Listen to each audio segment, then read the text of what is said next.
finally attack the army of Midian. Though I'm not really sure you could classify it as an attack, since all he really did was surround the camp, and then God caused the army of Midian to destroy itself. This was, of course, after God told Gideon to reduce his army from originally 32,000 down to 10,000, then from 10,000 to 300.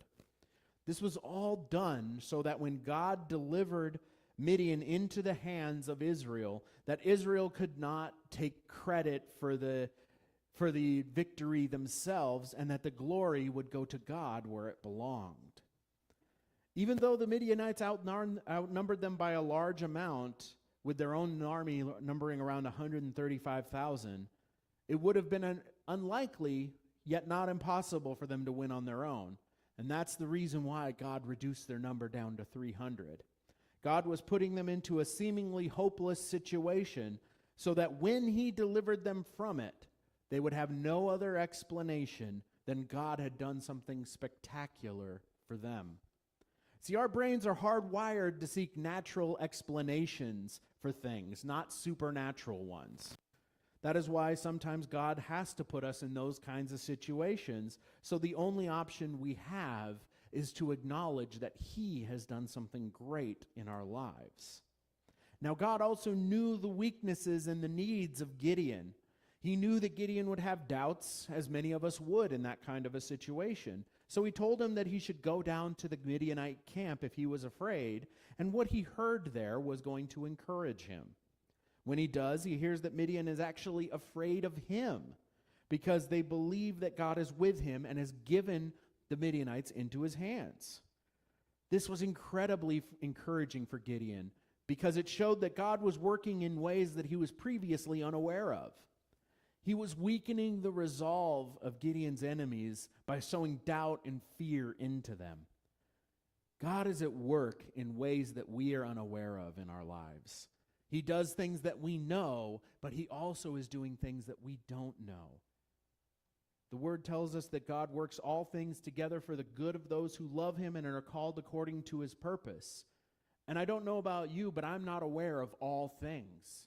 So if God is at work in all things, that means he must necessarily be at work in ways that I'm not aware of. And that's where the trust comes in. God was already sowing weakness and division into Midian's camp, whether Gideon heard it or not. So we need to trust that God is working all things together for us, the things that we are aware of and the things that we are unaware of. He is doing the same thing for us today that he did for Gideon back then. So today we are going to be studying Gideon seeking after the remainder of the army after the bulk had been destroyed.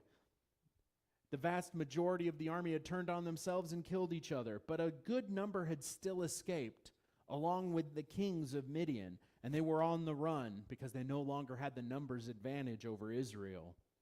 In the process of pursuing these kings, Gideon has a couple of run-ins with different groups of people from Israel and has some very interesting interactions with them. The first one that we see is in verses 1 through 3.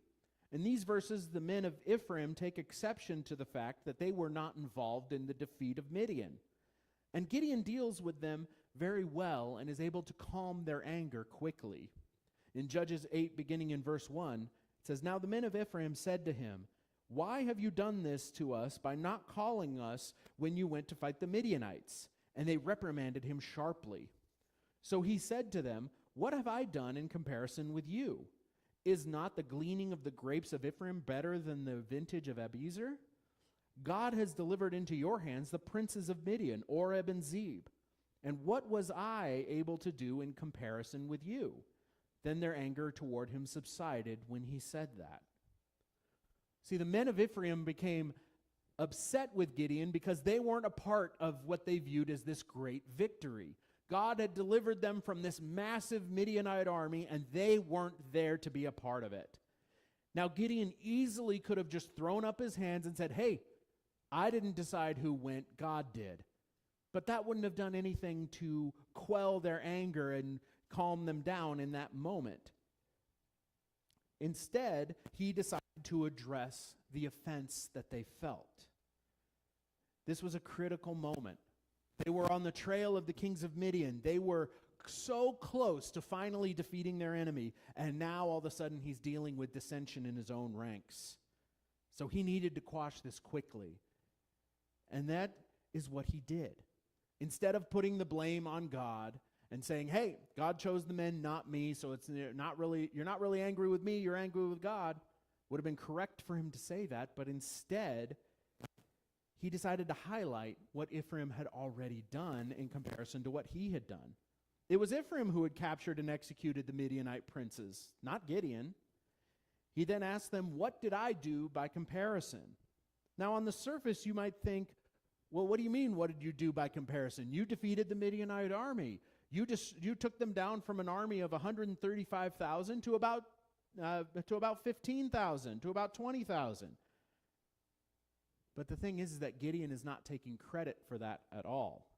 He's downplaying his role in the destruction of the Midianite army because Gideon understood that that victory was not his. In fact, it was God's.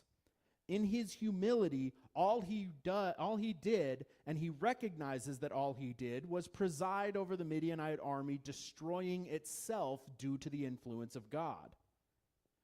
When God does amazing things in our lives, sometimes your brothers and sisters may look upon that with jealousy. They may ask, much like Ephraim did, why wasn't I chosen for this task? Why wasn't I involved?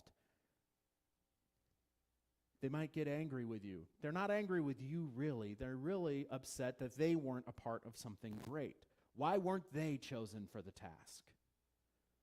Instead of becoming arrogant and proud or trying to make excuses, maybe we should approach this like Gideon did and put the glory on God and say, look, I really haven't done anything. God is working great things, and he just used me to do it. And it's also good in those moments, much like Gideon did, to remind your brothers and sisters in Christ that God is at work in their lives as well. At the end of the day, Ephraim and Gideon were not at odds with each other. They were on the same side, and they just needed to be reminded of that. And sometimes God has different callings for different people. And that doesn't mean that someone is greater or lesser than anyone else. Gideon points that out and says, look, you have done just as great a things as I have, maybe even greater. God is working through you just like he's working through me.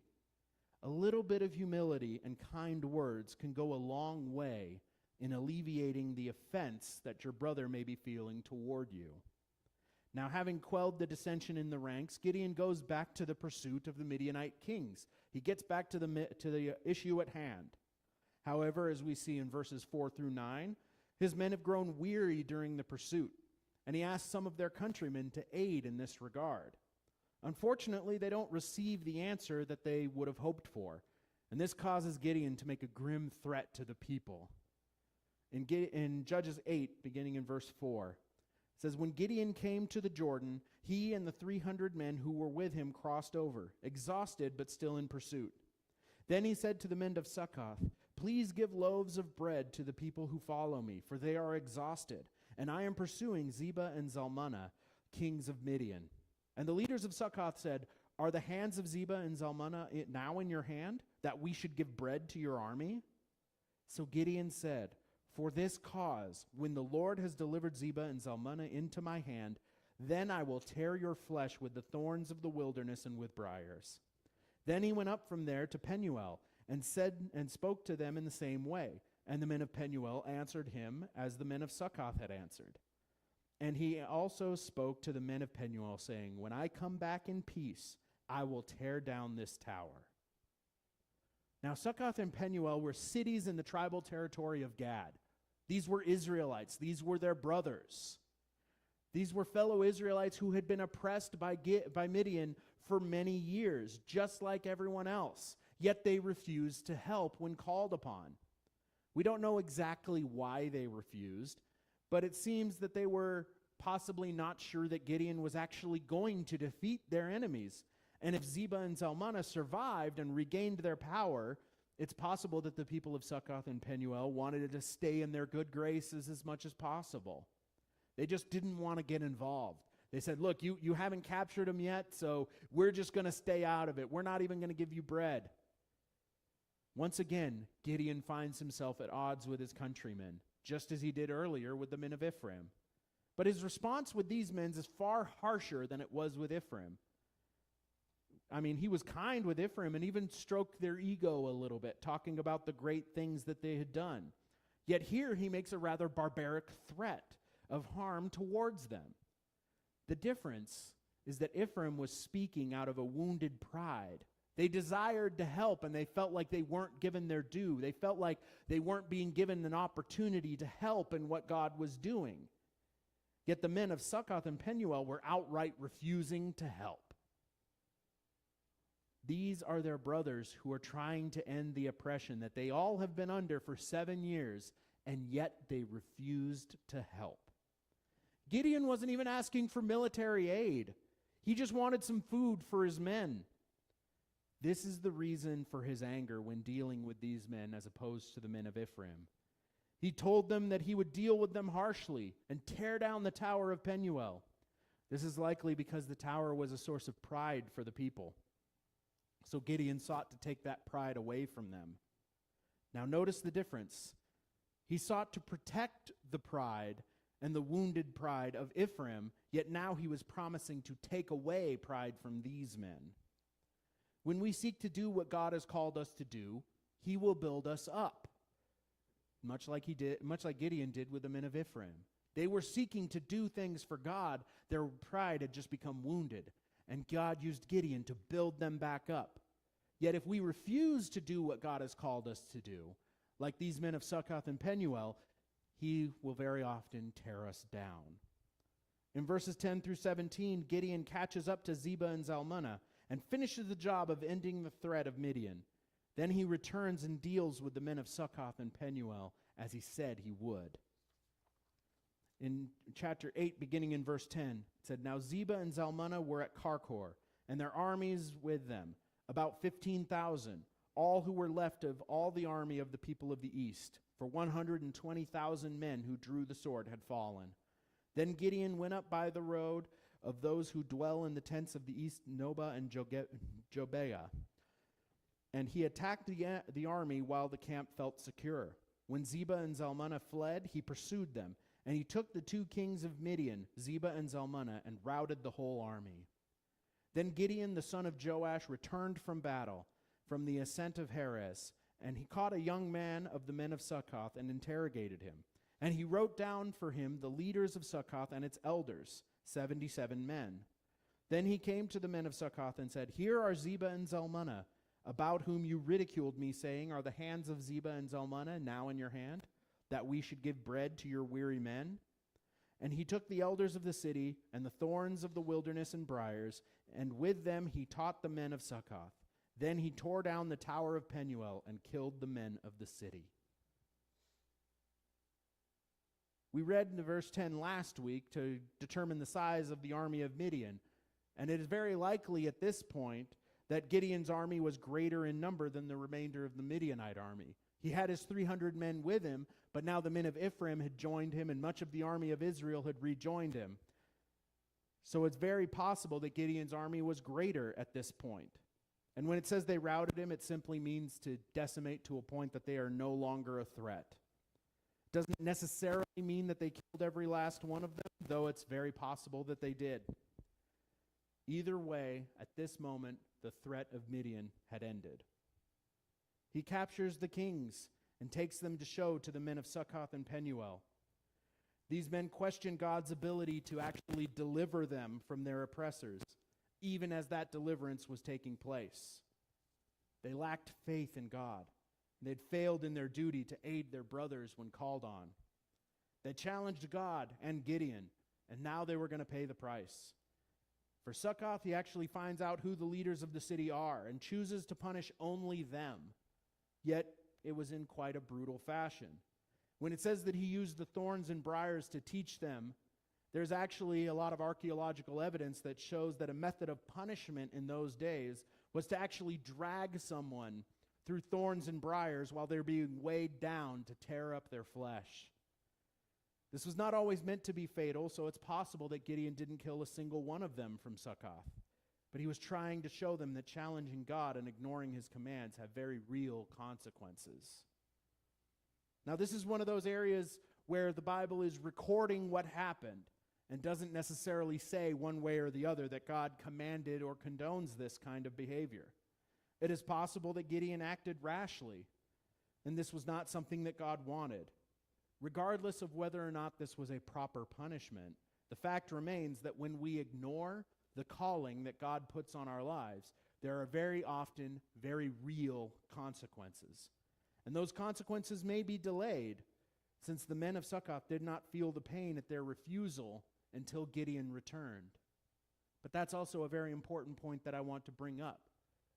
Gideon, when he came into conflict with the men of Succoth, he did not allow that to distract him from the calling that God had put on his life. When we come into conflict with our brothers and sisters, that doesn't mean that we should all of a sudden stop doing what God has called us to do. Gideon realized that the most important thing for him to do in that moment was to do as God commanded him and end the threat of Midian. Sometimes you may come into conflict with people in the church. Sometimes you may come into conflict with brothers and sisters. When this happens, and it will, don't allow that to distract you or pull you away from what God has called you to do. Don't let that make you stop in your tracks and say, I'm going to stop dealing with what God has told me to do, and instead I'm going to deal with this conflict. It's so easy to get drawn into conflict and make that the most important thing in our lives. Sometimes it's because we just can't bear the idea of somebody being angry with us or being at odds with us. Sometimes it's because we just really like to argue. I'm one of those people. I like to argue. I like to get my point across. So if somebody is at conflict with me, very often I find myself just ignoring what I should be doing, and now I'm all in on this conflict. I'm all in on this argument, and I'm going to prove my point, and I'm going to get it across, and you are going to understand that I'm right. My wife is looking at me like she knows that this is very, very true. But we can't allow conflicts to distract us from what God has called us to do. Gideon understood that what was most important in this moment was to finish the job that God had given him. Then he can come back and deal with the conflict that had arisen. This is the same model that we should use in our own lives. I'm not saying that when you have conflict with brothers and sisters that is not important. It is, and those need to be dealt with. But they cannot take priority over what God has called you to do. They cannot pull you away from what God has called you to do. But now we go back to Gideon, and he handles the men of Penuel a little differently. He is far harsher with them than he is with the men of Succoth. He tears down their tower, and he kills the men of the city. Again, we don't know if this was commanded by God or approved by God. But it was Gideon punishing them for their refusal as well. Now you might be wondering why the difference in how Gideon dealt with these men. With Succoth, he took out just the leaders of the men, and he punished them in possibly a non-fatal way. But yet with Penuel, he tore down a tower and killed the men of the city. Why the difference? Now the Bible doesn't tell us exactly why the difference exists, though there are some clues that point us to a possible reason. The Tower of Penuel has been mentioned a few times, and this tower was a defensive fortification. It is likely that Penuel took great pride in this tower and thought that they were protected because of it. It is possible that this pride caused the people to be rude and hostile and ridiculing towards Gideon, more so than the men of Succoth, trusting in their tower to protect them. While in Succoth, it appears that since the leaders were the only ones punished, it is likely that they were the only ones that were harsh to Gideon. And the people in general may have been in favor of helping Gideon, but the leaders forbade it. This could be why Gideon chose only to punish the elders of Succoth, yet he punished all the men of Penuel and tore down their tower. The men of Penuel likely put their trust in this defensive fortification that they had. They thought that this was going to protect them. Oftentimes when we put our trust in something other than God, a lot of times God will allow that trust to fall right in front of us. Just as he let that tower of Penuel be pulled down right in front of the people, so that you will understand that this thing that you are trusting in to protect you is no real protection at all. Now that Gideon has dealt with these men who have refused to help him, he turns his attention to his captive kings. In verses 18 through 21, he asks the kings something, and then upon hearing their answer, decides their fates. He also involves his son in a move that might seem odd to us now, but for that time it would have been a great honor to bestow upon his son. In Judges 8, beginning in verse 18, it said, "And he said to Zebah and Zalmunna, 'What kind of men were they whom you killed at Tabor?' So they answered, 'As you are, so were they. Each one resembled the son of a king.' Then he said, 'They were my brothers, the sons of my mother. As the Lord lives, if you had let them live, I would not kill you.' And he said to Jether, his firstborn, 'Rise, kill them.' But the youth would not draw his sword, for he was afraid, because he was still a youth.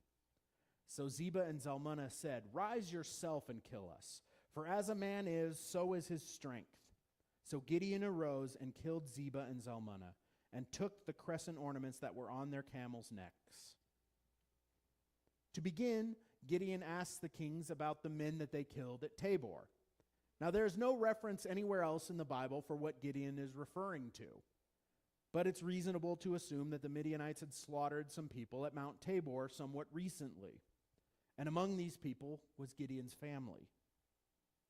Gideon shows that he had a desire to spare these kings, but the fact that they had killed his family made him feel obligated to kill them.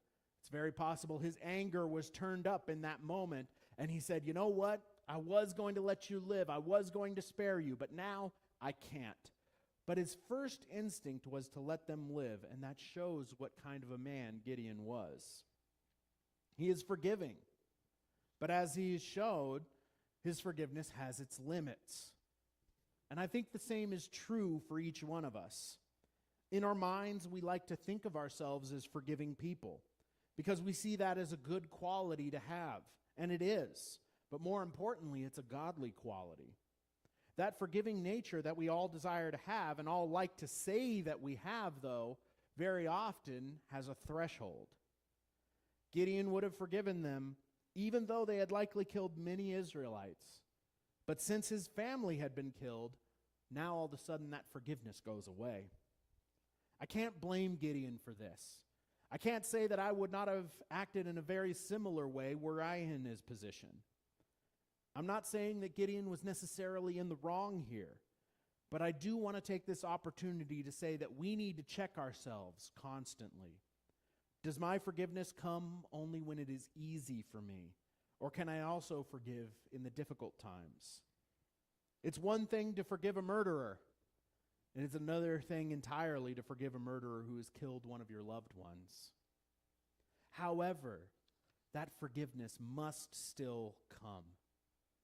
Now, one of the misunderstandings that we have when it comes to forgiveness is that forgiveness does not mean saying that I am okay with what happened. It does not mean a release from the consequences of your actions. Everyone should bear the weight of their own actions.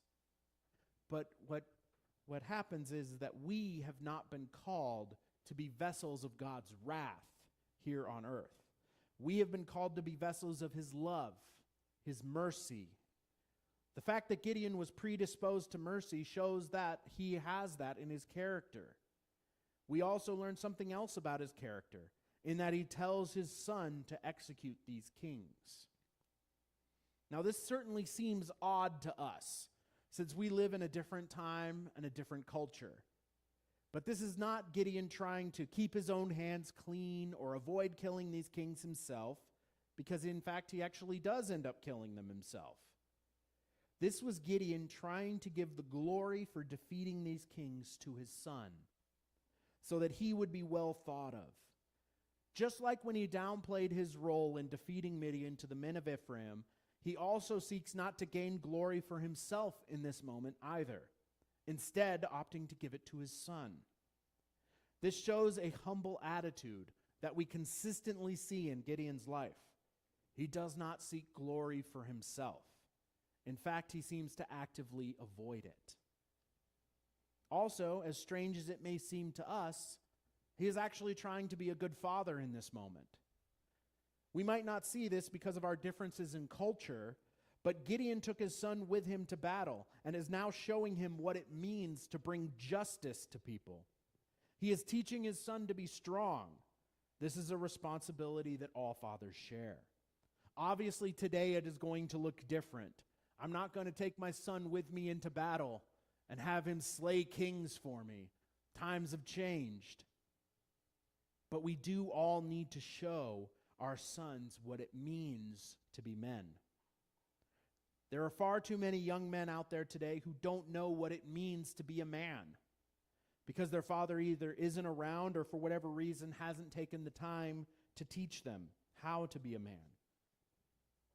And let me tell you, if you do not teach your son what it means to be a man, particularly a man of God, most importantly a man of God, they'll either try to figure it out on their own, or even worse, they may be taught by the world what a man is. The thing is, I'm not even sure that the world knows what it means to be a man anymore. The lines between men and women are being blurred, and many of the traits that are innate to men are being called toxic. The fact of the matter is that God created men to be strong, to be courageous. We are called on to provide for our families and protect our loved ones. This is not because we view them as lesser, but because we view them as treasures worthy of protection. Fathers do not need to be afraid to teach their sons to be strong. Others may find it barbaric, but the world needs strong and godly men. They need more of them, not fewer. However, Gideon also shows us something important in this respect. Don't push your kids further than they are ready to go. Gideon's son is too afraid to follow through with his father's request because of his young age. And rather than scar his son by forcing him to do something that he wasn't ready for, instead Gideon takes the opportunity to set the example for his son and take care of it himself. It's okay to encourage people to step outside of their comfort zone and grow. But sometimes it is more effective to lead through your example. Know the limitations of the people that you are around and be considerate of those limitations. As a spiritual leader to this body, I would encourage each and every one of you very often to step outside of what makes you comfortable. But I always make it a point to never force anyone to do anything that they are not ready for and they are not comfortable with, not comfortable enough with to step outside and do. Gideon has proved himself to be a capable leader for the Israelites. He put their focus back on God. He rallied their forces, eased conflicts, and through it all remained humble, not seeking glory for himself. These are qualities that each one of us should seek to emulate. He's started well, and next week we will see how he finishes. It's not just important to do the things that God has called you to do, but it is also important to finish well. These are some of the qualities that each of us should seek to have. The humility of Gideon is something worth emulating. That desire to not seek glory for ourselves, but instead put it on God. To ease conflicts where necessary, discipline when necessary. These are good things for us to follow. But all the while, we need to be focused and chasing after God, and He will teach us how to do these things. Let's pray. Father God, I love you. You are good.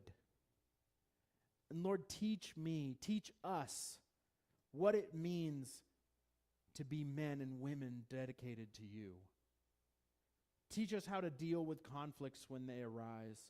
Teach us when it is appropriate to speak with kind words and when it is appropriate to discipline. And if we must discipline, teach us how to discipline.